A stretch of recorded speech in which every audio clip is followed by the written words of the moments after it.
Вести на Канал 8. Со сеќање црвена лента официјално беше пуштена во употреба детската градинка во Оризари. Незината изградба започна во 2014 година по барање на местното население, а се планира секојдневно да згрижува 50 дечиња од предучилишна возраст.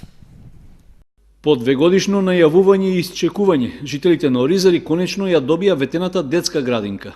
Објектот, што се наоѓа во приземјето на поранешната општинска зграда во изминатите 2 години, беше адаптиран и прилагоден за да ги згрижи најмладите. Го носи називот Кокичиња и ќе работи во состав на градинката Павлина Велјанова од Кочани. На свеченото отворање и пресекувањето на црвената лента присуствуваше и дополнителниот заменик министер Диме Спасов, според кого оризарци треба да бидат задоволни што добиле современ објект за предучилишно воспитување. Вкупно средства кои што се обезбедени од Министерството и општината се во износ од околу 3 милиони денари.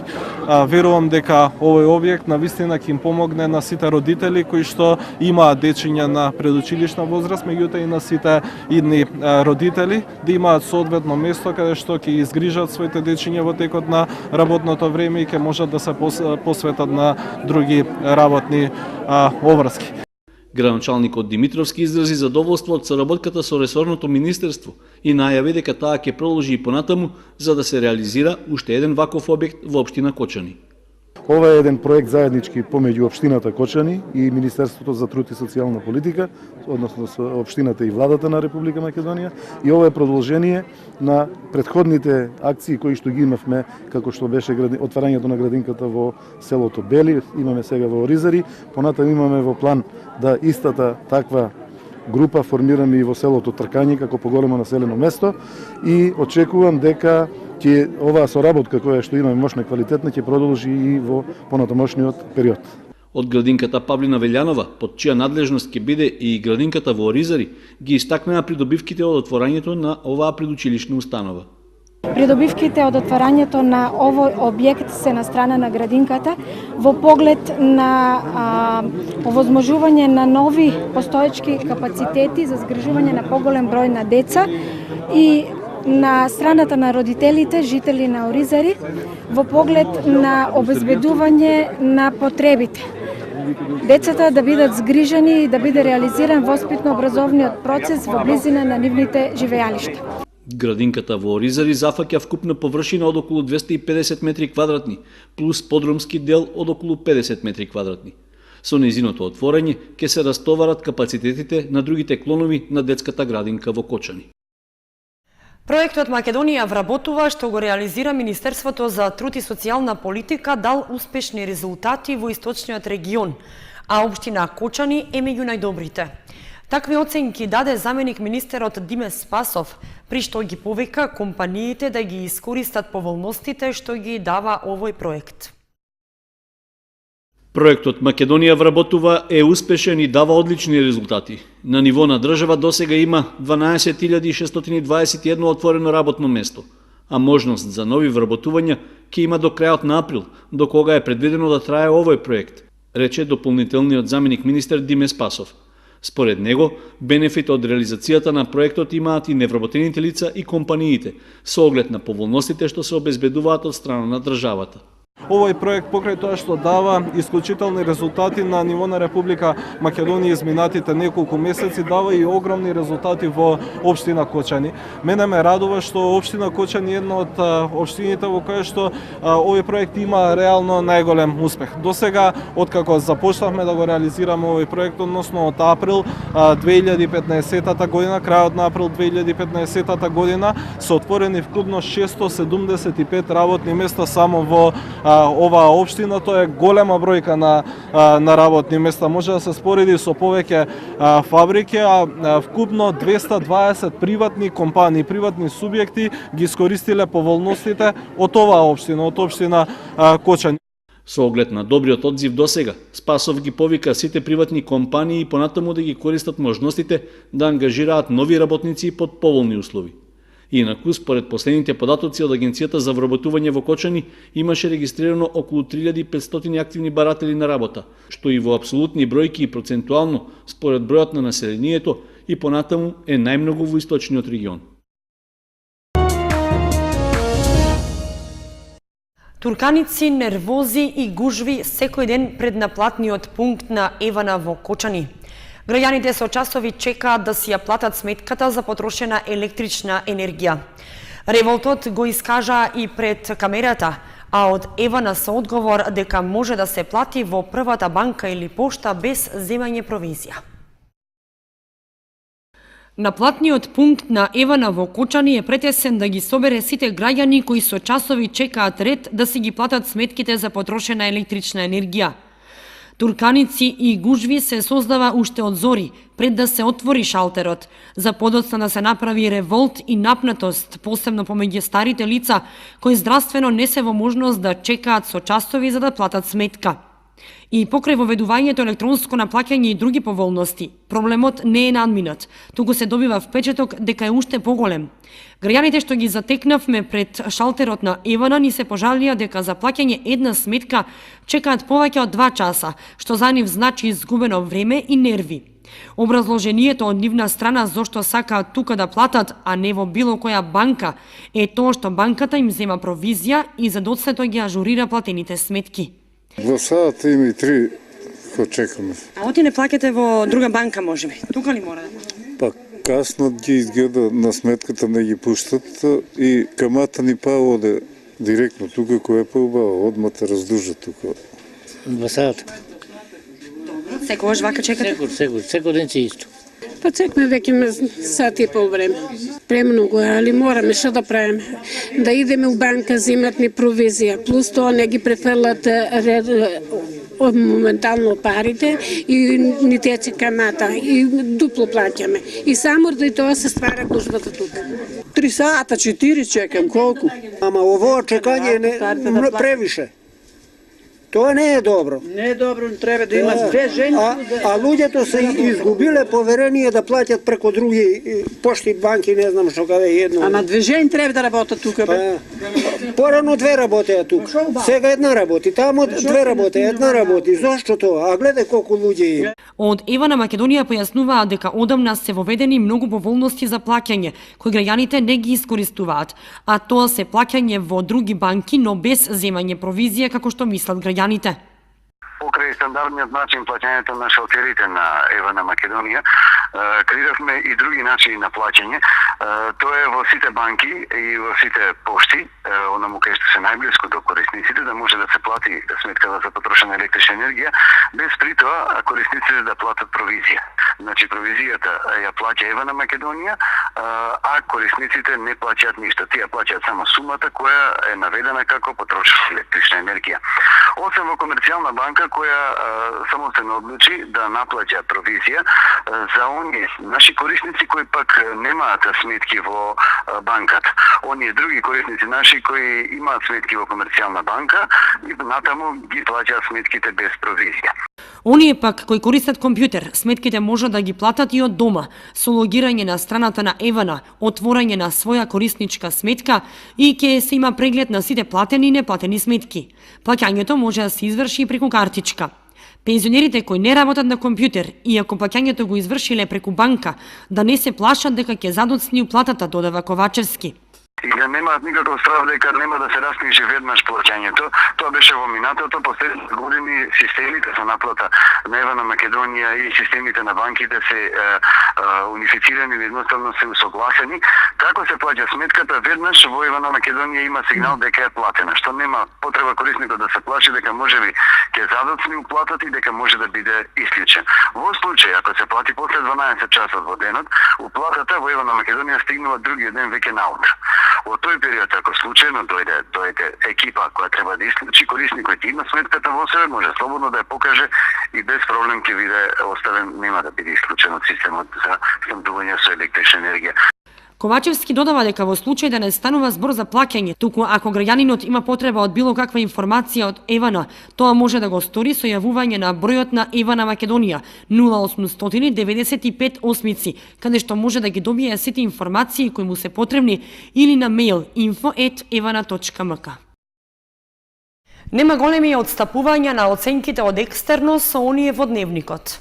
Резултатите покажале дека и во двете средни кочански училишта професорите оценувале објективно.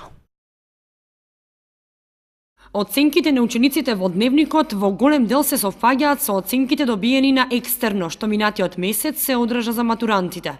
И во двете средни кочански училишта воглавно се задоволни од резултатите, затоа што големи отстапувања нема. Поединечни несовпаѓања со оценките во дневникот секако дека има, но истите се во мал број. Резултатите, како што знаете, како што беше најавено, пристигна во текот на вчерашниот ден и беа истакнати на огласната табла. Во најголем дел се совпаѓаат со оценките регистрирани во оделенските книги во дневникот. Уште се вршат увидите, а меѓутоа ние сме задоволни од постигнатиот успех. На ниво на училиште 4,07. Денес и утре се рокови за поднесување на приговори. Во училиштето е формирана комисија која што ги прима и ги проследува до Државниот испитен центар. Забележавме дека кај неколку ученици оценката е на самата граница. За еден поен преоѓаат во повисока оценка и се надеваме дека ќе има мали корекции, што само нели ќе биде на задоволство на учениците. Во најголем дел оценките се поклопуваат со оценките регистрирани во оделенските книги. Мали отстапувања секако има, меѓутоа нема да влијаат значително на средниот успех на учениците. Состојбата е слична и во другото средно училиште, и тамо не се забележани поголеми отстапувања со оценките во дневникот, истакна директорот Димче Сребринов. Што се однесува за приговорите, незадоволните ученици може да поднесат најкасно до 10 февруари, па комисија ќе оцени дали истите ќе бидат прифатени или не. Во гимназијата Љупчо Сантов во текот на првиот ден приговори поднеле 15 ученици, а во средното општинско училиште Гошо Викентиев 2. Во текот на денешниот ден пристигна 15 на приговори, меѓутоа со оглед на тоа дека и денес и утре течат роковите, очекуваме дека ќе има приговори. Учениците знаат како да ги проверат оценките, знаат што направиле и таму кај што сметаат дека има основ за поднесување на приговор, несомнено ќе го поднесат и ќе очекуваме официјалните резултати кои што ќе стигнат во текот на следната седмица. Сега останува испитниот центар да ги објави податоците кои училиштата на ниво на држава биле најреални во оценувањето и каде има најмали, односно најголеми отстапувања на оценките добиени на екстерно и оние во електронскиот дневник. 3 лица, жители на Кочани, Виница и Македонска Каменица, заработија кривични пријави за извршени тешки кражби. Во повеќе наврати тие сториле кривично дело, при што бесправно се стекнале со имотна корист од над 7.000 евра. Надворешната канцеларија за криминални работи од Радовиш поднесе кривични пријави против 38-годишниот ТА од Кочани и 23-годишниот ЕА од Македонска Каменица, како и известување до основното јавно обвинителство во Струмица против 15-годишно лице од Виница, поради постојање основи на сомнение дека сториле 31 кривично дело во периодот од 1 декември 2014 до 17 јануари годинава. Од вкупниот број извршени кривични дела, 25 се тешки кражби, 2 дела се кражба и 4 одземање на моторно возило. Првопријавениот ТА од Кочани, заедно со малолетникот, учествувале во извршување на сите кривични дела, додека второпријавениот ЕА од Виница учествувал во извршување на 12 кривични дела, велат од Министерството за внатрешни работи. По преземените оперативни тактички мерки и активности на 17 јануари годинава околу 15 часот во аторот на радовишкото село Дамјан биле фатени и лишени од слобода ЕА и 15-годишното лице, додека ТА не е пронеден и по него е распишана потерница. При лишување од слобода кај наведените лица се пронајдени и со потврда за привремено одземени предмети, одземени се пари во разни банкноти и монети, златник, мобилни телефони и други предмети. Објект на напад на групата се појаснува во соопштението од МВР биле манастирите, црквите, продавниците, станови, патнички возила и винарска визба. Делата ги извршувале на начин што со погоден алат и секира ги разбивале влезните врати, ги кршеле катанците, стаклото од вратите и прозорците. На тој начин сторителите се стекнале со противправна имотна корист од 431.450 денари.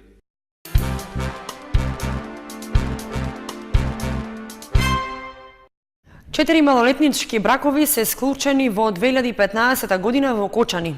Младоженците се на возраст од 16 и 17 години. Бројката на склучени бракови меѓу малолетници се зголемува и во другите општини од Источна Македонија, кога во последните 2 недели се склучени 3 малолетнички бракови, а најмалата невеста има само 12 години. 4 малолетнички бракови се склучени во 2015 година во Кочани, бележи Центарот за социјални работи. Младоженците се на возраст од 16 и 17 години, а од нив 3 бракови се од македонска етничка припадност, а само еден е од ромска. Брак повеќе бараат девојчињата, кога баратели се 3 од женски и 1 од машки пол. Зголемена е бројката на малолетнички бракови и во другите општини од Источна Македонија, кога за 2 недели се склучени 3 малолетнички бракови. Најмалата невеста е од Делчево и има само 12 години. Малолетничките бракови не наоѓаат одобрување и кај ромската заедница. Предизвикот што го носи брачната заедница во комбинација со прекинатото детство, сега нема да им тежниат само на младите, туку и на нивните семејства. Евиденцијата на Кочанскиот центар за социјални работи зборува дека сепак повеќе малолетнички бракови склучуваат македонските девојчиња. Ово го потврдуваат истражувањата и од невладиниот сектор за периодот од 2007 до 2012 година, кога е евидентирано дека во малолетнички бракови најмногу стапуваат македонските девојчиња. Од 107 малолетници кои стапиле во брак тој период, 46% се од македонска етничка припадност, додека само 17% од ромска. Тече организацијата за манифестацијата Вешта жена во Кочани, кога ќе учествуваат 8 надпреварувачки. Годинава се одбележува 25 години од одржување на манифестацијата на ниво на држава. 8 надпреварувачки, од кои 3 за Гран При награда се пријавени за учество на овогодишната манифестација Вешта жена, што ќе се одржи на 20 февруари во ресторанот Амор во Кочани. Освен големиот интерес за учество, жените од Кочани покажале и голема заинтересираност за присуство, кога досега се продадени околу 400 карти. На 20 февруари од 18 часот во ресторант Амор ќе се одржи традиционалната средба Вешта жена, во која ќе учествуваат 5 надпреварувачки за Вешта жена и 3 надпреварувачки за Гран При. Бидејќи има голем број на одзив на надпреварувачки и на гости, оваа година го сменивме локалот и затоа сме во Амор. Има продадено некаде околу 400 карти и има уште побарувачка. Оваа година е јубилејна на Вешта жена, 25 години од постоење на Вешта жена и има издадено книга за вештите жени со слики и со рецепти од нивните јадења со кои се презентирани на Вешта жена. Учесничките се надпреваруваат во повеќе категории: декорација на десерт, главно јадење, аранжирање на салфета, општ впечаток и цветни декорации. Жените ќе ги забавува групата Хармонија, а водител ќе биде Ирена Спировска. Влезницата и годинава не е променета и изнесува 400 денари со вклучена вечера. Кочанските представнички досега добро го представуваат својот град на републичката манифестација. Имаат донесено повеќе први награди во категориите декорирање на маса и за декорација на главно јадење и десерт.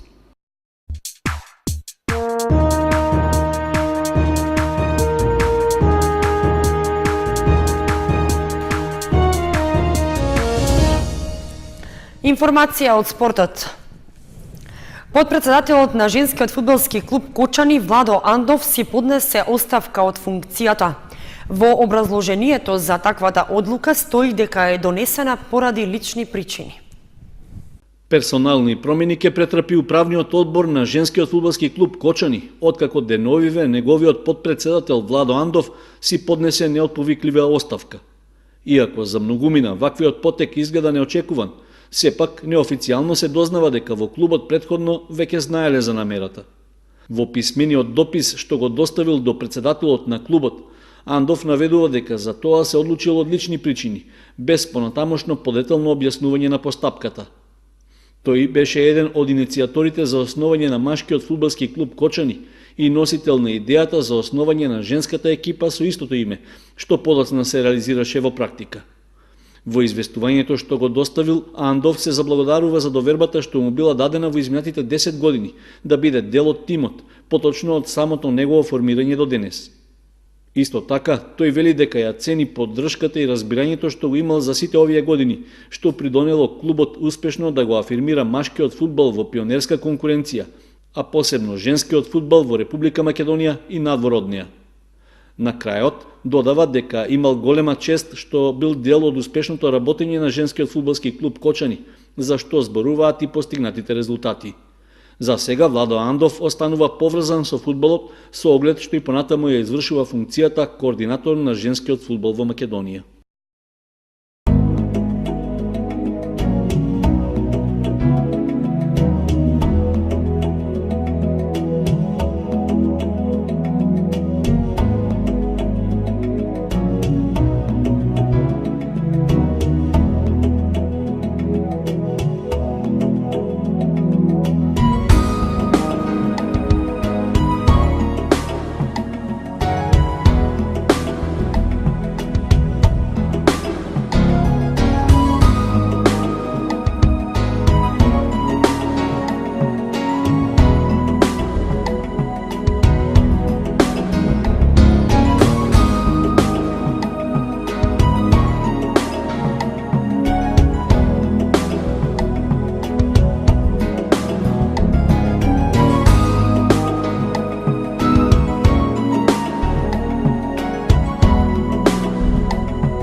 Толку во овие вести, следете не и на канал 8.mk. Довидување.